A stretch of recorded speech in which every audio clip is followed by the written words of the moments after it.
All right, we're live. Hey, everybody, welcome to our weekly coaching call. Tom Hazard here with my better half, Tracy, and we've got a great one for you today. We're very passionate about this. Uh-oh, the YouTube page again. It's Did it fine. again. It's going to be fine, though, I think, right? Yeah, it's fine. Just stop worrying about that. Yeah, I'm okay. working with Fran on that. Okay, great. Good, good, good. All right, so shall we get started? Wait, Yeah, I'm you know waiting what? for you. Let's Oh, go. you're always the complainer. It's always me. Hold Hey, on. everyone. Welcome to Feed Your Brand. I'm Tracy Hazard, along with my co host, Tom Hazard, and we are going to talk about how not to script a podcast. That's right. This Not is something scripting. Tracy and I Yeah, something Tracy and I are both very passionate about. You were and have strong opinions on. Let's put it that way. So we're gonna tell it like it is. I never have strong opinions about anything. Never, never. What are you talking about? Yes. That's right. No, but this is really this is pretty serious stuff for the vast majority of all of us independent podcasters. There's a few exceptions to this, but I think they're pretty obvious. When you have a news program and you're reading quotes from the AP or Reuters or something, or you have obviously a scripted podcast that's acted by professional actors. There are differences. There are places where scripting is okay, but for all of us independent podcasters, it's another story. So I did well over almost 400 episodes of The Binge Factor and interviewed podcast hosts. And I could tell every single time with 100% accuracy when someone scripted their show. So even if you think you can disguise it, it's not the case.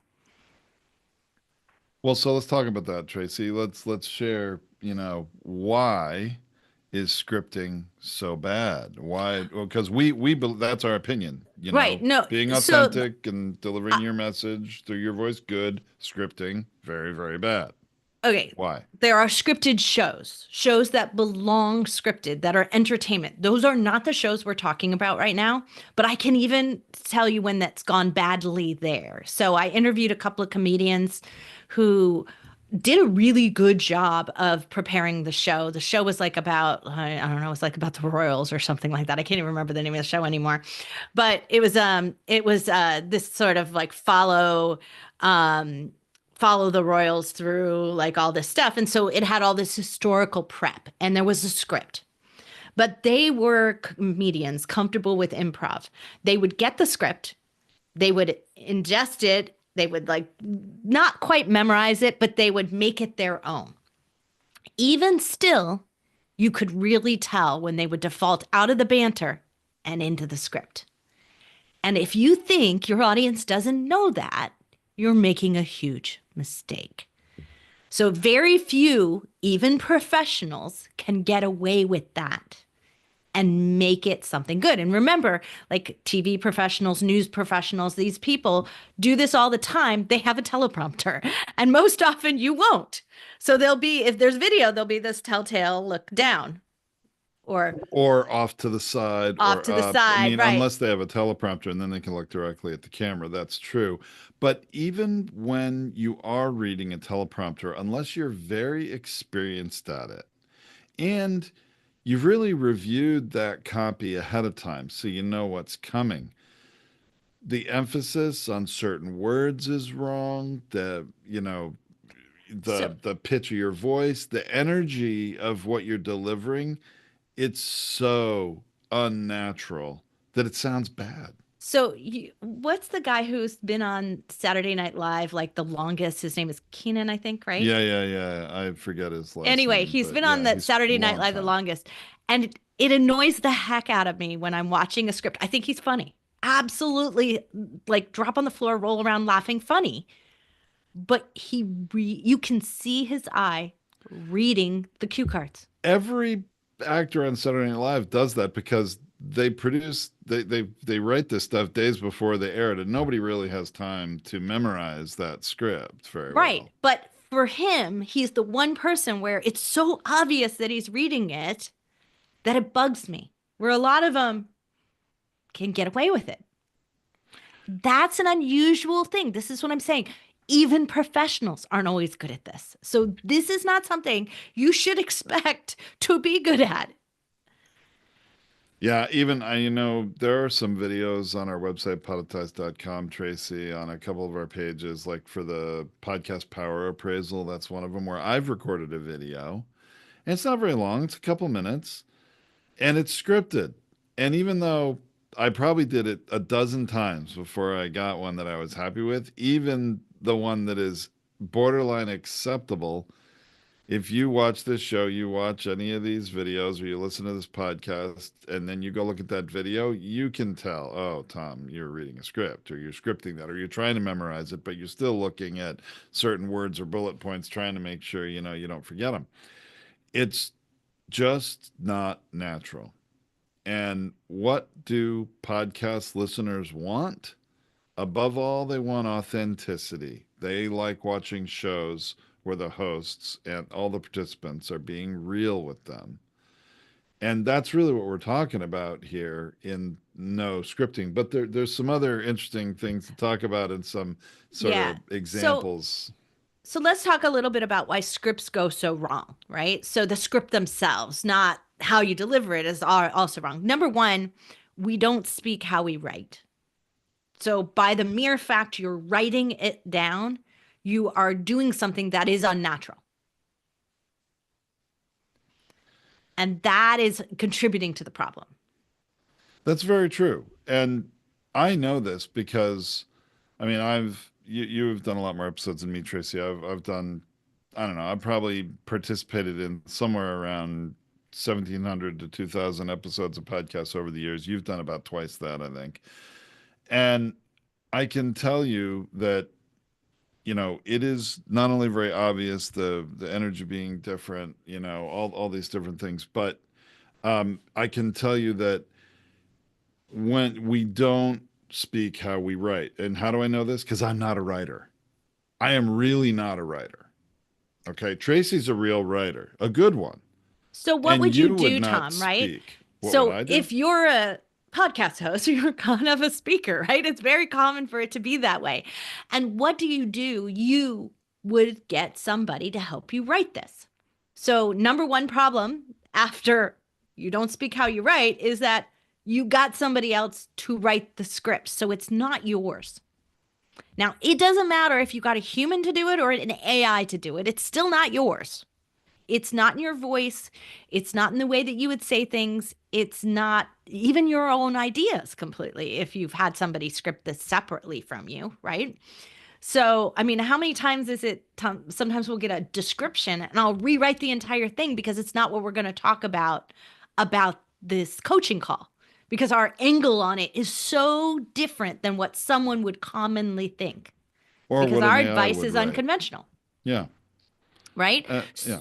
So that's really the case. So there's this somewhat famous influencer and Oh, I would say quite quite, famous quite famous, yeah, written influencer. lots of books, had lots of success A on television. nationally known, recognized name of which we're not going to mention Right. because we don't want to, really bash him. But No, and it's not about bashing him at all. It's that he was preparing videos and doing all of these things, and he had the scripts written by AI. The team purposefully did that because he was doing something that had a conversation about spirituality and AI. So like the two things were going hand in hand. And so he wanted the AI to write it so that it would have that kind of angle. But what happened is as he's reading it, as he's doing the videos from it, he disagrees with what is written there.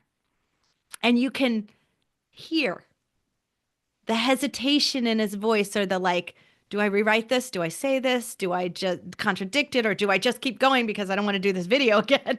Like whatever's going through his mind, you can hear it in the sound that comes across from reading it.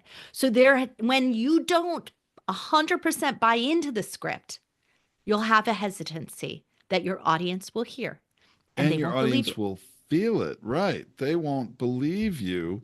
You will be less credible on the topic. So how you deliver it It's always much better if it's coming truly from you, from the heart, from your brain, however you think of it. It's obvious if you script it.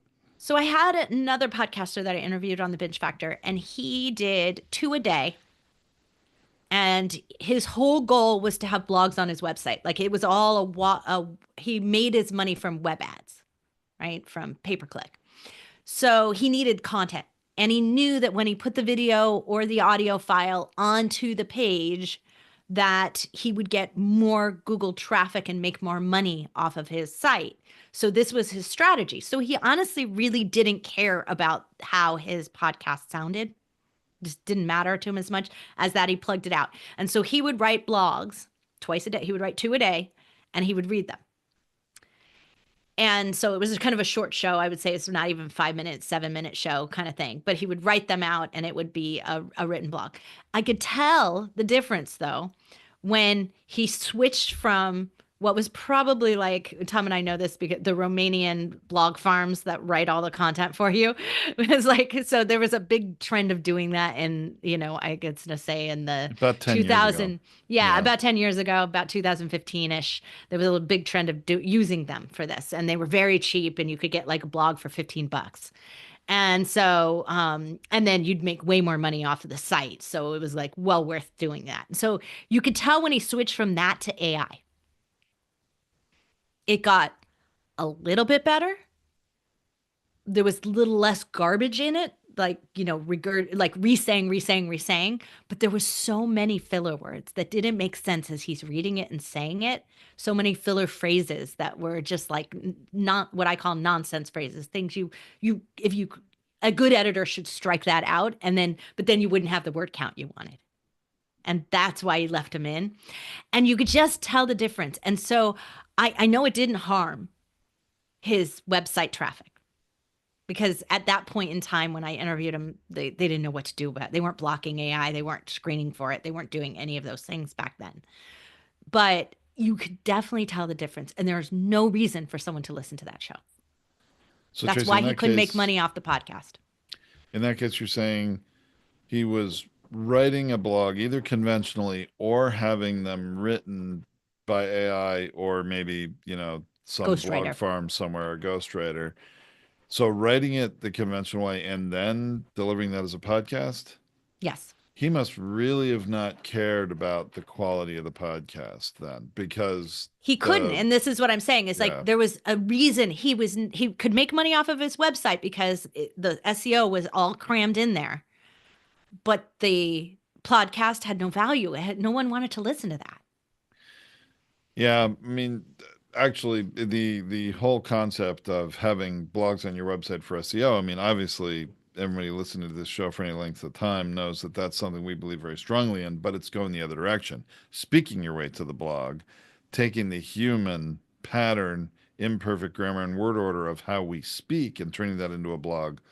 Google regards that kind of text as very original and valuable and ranks it higher for the keyword phrases that are in it. So we're very much in favor of that. And every podcaster, if you're not doing that, you're missing a huge opportunity for yourself, even if it's just to find more people to find your show. But there's also other, like Tracy was saying, monetization options from that that come from that.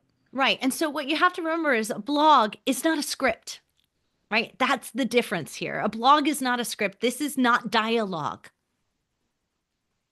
And that's why it fails. It is not going to resonate with your audience, and it is going to. Tom and I know that scripted shows do significantly worse, quit at a faster rate from podcasting than non-scripted shows. And there are two reasons for it. One is the audience doesn't come, and two, it's a heck of a lot of work, and most people don't have the bandwidth to keep it up. So those shows will not succeed in the podcasting ecosystem, and listeners don't really want them anyway. They, like I said, again, this is not entertainment shows. This is strictly more of the how-to shows, more of your entrepreneur shows, more of your, your advice shows, right? They want something very authentic. They want to know what you really think. And that doesn't come across well in a script. The other parts that, so that's scripting an entire show, Tom, right? Right. So that's where it really, like, that is definitely on our no list. But sometimes we need to script our intros or our bios or a teaser or an opener. We need to script a little part of that because we have to get it into a certain time segment. We're really concentrating on boosting up our um, video shorts, our YouTube shorts or other things like that. And so we think about these things. But I also think that it's a mistake there as well to do a full on script. Especially in the beginning, in the intro to your show. I think it's a big mistake. I think you agree with me there, Tracy, right? Yeah, because everyone will tell you that the first 30 seconds to 1 minute is absolutely critical to draw someone into your video or your podcast show. Absolutely critical. And if in that first minute you're reading something, you miss the energy of drawing them in. And the energy is more what will attract them than the actual words being said because they aren't paying Absolutely. attention yet. Yeah, I see it happen a lot where a podcaster is, and honestly, it doesn't really matter how the structure of the show is done, if they're recording the intro last or if they're doing it all linearly in one take with a guest is on a meeting, or a Riverside or a Zoom meeting with you, and then, you introduce them and start reading their bio as a part of it while they're there. Reading the bio, I really also don't agree with. Now, I know there may be some important points and details, and should you have some key points and bullet points written down that you can reference and read? Yes, you can. And I know that may be important for some people. You're not going to memorize everything about their bio, but have three bullet points. You don't have to give a whole chapter of their life, their entire, synopsis of their life in this introduction. Just a few key points, and then you can have a full bio in your blog post or in the episode description or somewhere else for people to read. So I take it, Tom, that usually the bio that they send me, as I take it and I blow it up really big because, my eyesight's not so great. And I don't want to, I mean, I have contacts on, but I don't want to put my reading glasses on to read it. Right. So that's been a godsend because it makes me not read it. So, but what I do was I blow it up and I highlight or boldface anything that I don't want to get their name of their book wrong. I don't want to get the name of their company wrong. I don't want to get their name wrong. Like whatever it is, I might boldface those things or highlight them in that larger script. And honestly, because I'm in the energy of speaking, that's the only thing I see. And that helps to draw you out of actually reading it. So if you feel like you need I'm going to call it a baby step in between just making a bullet point with those items on it, which is really what I do most of the time, but is to take that whole thing and then just boldface the important concept that you want to get across, or the important 5 things, 3 things that are in that bio that you don't want to mess up. Because there's nothing more embarrassing than messing up somebody's college or somebody's book name when they're on the air with you. That sets the tone badly when you start your interview. So, especially if you're doing it in a linear format, I get why you want the crutch of the bio, but let's break ourselves of it a little bit and let's get ourselves standing on our own by helping ourselves by doing some tricks like this. Well, pro tip, that's also why we really don't recommend you record everything linearly in your interview in the first place. Conduct the interview first and then record an intro to the guest later, and then just put it at the front of the episode so that you don't have any of those awkward moments and set that bad tone with your guests. It's not a great way to start what should be otherwise a very engaging conversation, right? Yeah. And so the idea of having things that are not scripted means that doesn't mean that you have no structure, right? There's a difference between scripting and structure. And Very that's a little important. bit of what we're reinforcing here. We want you to have structure, but we don't want the script to drain all the energy from the show. Structure is important. You know what? I'm a free talker, and sometimes, that can go wrong when you swing the pendulum too far the other way. But that's not what we're here to talk about today. But really, Yeah, though, that down the rabbit hole. doesn't mean I'm not prepared, though, a little outline, some key bullet points of things I want to remember to talk about. Tracy's holding up for those of you listening to the podcast, and you might want to go check the video out at this These point are because the Tracy's notes, right? holding These are out the notes the. from this show. Tom and I prepped ahead of time. We do care about that we're aligned with the order of things, that we have a structure for you. We care about that. Yep. How many times have I glanced down at it? Twice. But you want to have a notepad with some of those key points so that, and I've done it too. I get to this point where I'm like making a really good point, and then in that moment I forget what was I going to say next, and you quickly glance at your pad, and then you absolutely know what the next point you want to make is, and so you're guided to go ahead and continue on with the real important points that you set out to make. So preparation and structure, yes, have a roadmap, but it's just a sign now and again to make sure you're going the right speed or you're going down the right road, you take the right fork in the road, whatever that is. Don't script it. So the one thing that I want to end with on the structural part is like you're like, but I have no script and my show is a solo cast. Like, okay, I feel like I need to, I'm providing a lesson or I'm providing it. Look, Tom and I do this every week, right? For you. And we have a plan for what we want to accomplish because we are very, very focused on our topic that we're giving you a coaching, we're giving you a training, and we want to be specific about that. We want to get everything in that we think about that. So structure is still happening, but never once did we script all of this out. We're also being very intentional, and we have a discussion before every coaching call about, all right, we know what the topic is, what are the things we each think are important to talk about, and we have an intention of what are some of the keyword phrases we want to work in that maybe we're trying to expand some of the topics that our website comes up in Google search for. We're actually thinking about some of those things. And it's not like we have a dozen different phrases or words we're putting in. No, we're talking about a small handful, three, four, five at most. And we had a discussion about that, oh, we want to make sure we work this in because that's really important for search. So that's another part of the structure, not just of the content you're providing, but the structure that when you can, and I'm going to say when to all of you, especially if you're not doing it yet, but when you create a blog post for every episode, which is going to be in your best interest long term, that it actually Google scans it and gets some of those things in there you want to be known for. You want to, when people search on that subject, you want your episode, your blog post, your website to come up in that search. That's another structural thing I just wanted to mention that's important. Yeah. So, but you all are probably sitting there going like, okay, how do I do this alone? Because Tom and I do this together, right? So this is a lot harder for you to be doing this alone and not feel like you need the script. So I'm going to provide you the simple structure. When you want to get someone in, the most important thing that you want to give them is context. That's the first thing that you want to get across. Why should they listen to this show? Why is this topic important? Why is this guest important? It's your why.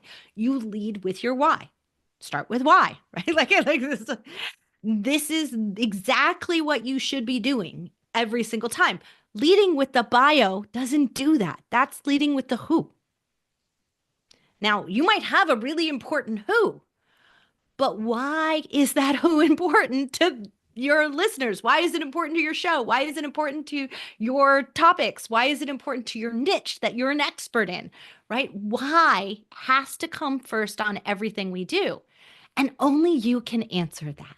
That's the critical part that I want to get across. No blog writer who's a ghost writer or some blog farm, no AI understands the why unless you tell it. This is the one thing you know. Anyone can read a script. That's not uniquely you. If you want to be the host to a show that is in demand, that people come back for, binge on, listen to every word, repeat it, share it with other people, then you must be giving them something that only you can give. Because otherwise, they'll just find somebody else. That is probably the most important piece of advice that our listeners are going to get out of this episode, Tracy, is to lead with the why. Because you're right. Anybody can do the who. Everybody's always focused on, who am I going to have as guests on my show? And they are focused probably more on the who. But what is really important, you got to remember, listeners are, searching through literally millions of podcasts. Now, maybe not in every category. Maybe in your category you're in, there's, thousands, tens of thousands, or hundreds of thousands in your particular general genre. But people are looking for what's in it for them. One of a speaker who I really enjoyed, who's no longer speaking, but I really enjoyed all of his speeches, would always talk about WIIFM, what's in it for me. And that's what listeners are looking for. And sometimes the who will attract them if they know who they are. But But if you you're got to lucky give them the enough, context of why. So, I mean, look, I did, as I told you before, almost 400 episodes of The Binge Factor. And yeah, I had a show that was possibly bingeable. Now, sometimes it wasn't, and I told you it wasn't afterwards. But the idea is why is this host worthy of being on my show? Why is this host an example for you? Why is the critical factor? And that's the first thing you want to get across if you want someone to stay and listen. And get across it in an energetic, excited way about why you're bringing on this guest, right? And then you go to the who, what, where, when, yeah, right? Like can do that somewhere in that scope. That's covering your bio. That's covering all the things that's leading them up to then the conversation. Then you have your conversation. Now, this is an interview episode, but here again, what we forget is our close. We forget that only we can provide what was valuable. They might have heard it, but they're not at the stage of podcasting that Tom and I are. They might have missed the most valuable point. Our job is to make sure and point that out in our close. That can't happen in a script. A call to action can happen in a script, but it's a sales pitch. It is not a what did I learn that has me so jazzed and so excited to share this with someone else? What am I going to share from this episode to other people? What am I going to take from this episode and apply myself? Those are things that only you, because you are the unique host of the show, that you can bring to that. And that has to happen ad hoc. It is an improv item. It is not something that should be scripted or can be scripted, because the script didn't apply the whole episode, didn't apply to everything you've heard or everything that was said. So that's in that. If you're going for that solo cast model, again, you still have to give them action items. You give them something to take away, something that they can do something with, and make sure to recap the most valuable point. That's another way to do that at that end. These are the two unique things that you bring that no AI could ever bring. No one who just writes a script could ever bring. This is what you bring that is special, is this contextual perspective. And that's why people are going to listen to your show, binge on it again and again and again. that's so true, Tracy. I want to throw in one little story, which we talked about earlier. I'm going to do it. I don't know if I was going to do it, but I'm going to do it. Whether you like him or hate him, there's a really good book and a movie about Howard Stern and how he became the shock jock that eventually he became. That's a nationally known, celebrity. He's actually, in his elder years here, become a very, very good interviewer, surprisingly. And his interviews are really well worth listening to, I think. But before that, when he was really starting out, a local DJ in Connecticut, he was given scripts because they always, if you ever, I'm sure you've all listened to terrestrial radio at some point, they have radio DJs read scripts for ads, especially. And a lot of times it's live. Sometimes they, I think, like to pre-record them more, but a lot of times it's a live DJ read ad. And before he was anybody, he didn't know any. He hadn't become Howard Stern yet that anybody knew. He had to read the script and for an ad for some sporting goods store, and he ad libbed as he's reading it. He went off script actually, which was ended up being a good thing. But he said, "Oh, when I was a kid, I used to go to this. My parents would take me to that sporting goods store, and they always had what I wanted." And then he kept reading the script. And the grand opening of this store is next Saturday. So he got caught in a lie that he hadn't really gone to that store. And the point of this is not about really the script or, the ad libbing ended up being a good thing because he was really kind of being himself. And afterwards, his wife especially told him, hey, she said, "Oh, I liked the show today. Oh, what'd you like?" "Well, that part where you were talking about that sporting goods store? I thought that was the best." She's like, "What are you talking about? I messed up. I lied." "No, I know, but you were honest about it. You came clean. You were being real. You were being you." And that's what she liked. And so did other people. So that's just a neat little story. If you haven't read the book or seen the movie, actually, I think it's a pretty good one, whether you like Howard Stern or not. There's a lot of, it's fun, but there's a lot of interesting things that are in a lot of ways related to podcasting, even though that was broadcasting on terrestrial radio. There's things to learn from it. And I'm so glad you did mention that story, Tom, because what we really do care about is what you really think. That's why we're listening. We chose your show because we care about what you think. We care about the perspective you bring. We care about the connections you can bring, the great guests that you're going to bring on, or the great topics that you're going to cover. We care about that. That's why we listen to your show. And when you fail to do that, you subcontract that out to a writer or to AI, and you fail to bring that perspective and your energy, there's no way you're going to sustain a show. It's not going to happen. It's why so many shows fail. Well, plus, I would think as a host, you might get tired of that too. I mean, there's something to be said for how are you going to continue? And sometimes it amazes me after so many years in podcasting and doing this, Tracy, that I still have fun doing this. Part of it's because I have fun doing it with you and I like our interaction and doing it together. Part of it is I still get very energetic about these things. I'm pretty passionate about what works, what doesn't work, trying to support people to have success doing this. But there always seems to be another niche topic to discuss. Once in a while, we'll revisit an older issue, add some new information that's come about or how things have changed. But you know, if you're not having fun doing it, you're not going to keep doing it. And Absolutely. I'm so glad you said that and thank you. Oh, I love doing the show with you as well. That is one of my favorite things that we do every week. It's why, even if we have like, three people show up on our coaching call, we don't care. We still do it because we have a good time doing it. But plus, we're I generating content for our podcast and our website, right? right, it still has a purpose. But the reality is that I don't like to do the same thing twice. You know this. Like you've heard me. I hate to do something that's so repetitive. So scripting something like you're creating mundaneness into this. You're creating a grind to it. So stop the grind. Stop scripting. Make this something special. Make this really uniquely your perspective and start to figure out ways to get yourself more comfortable. Take off the training wheels of the script and make this your own.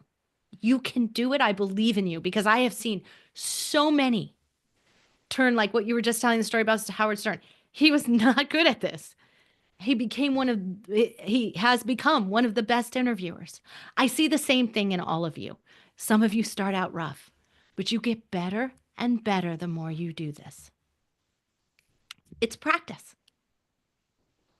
It sure is. All right. So, everyone, I do encourage you to go check out the video if you're going to listen to the podcast. See that little pad Tracy held up. It was actually a podetize, custom notepad made for taking notes during podcasting that our customers get.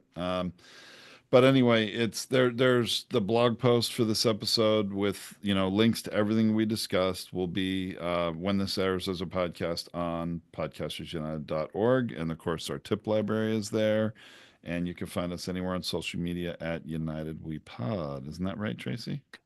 UnitedWePod.org and podcastersunited.org. Oh, did Either I one. say that wrong about the? Oh, they're both okay. They both go to the same place, so you're good either way. All right. Well, thanks everybody. We'll see you next time. It's been Tom and Tracy on Feed Your Brand. All right. So we're gonna say goodbye to everybody in the live stream world. Thank you. And thank you so much. Go sign up, join our newsletter at podcastersunited.org.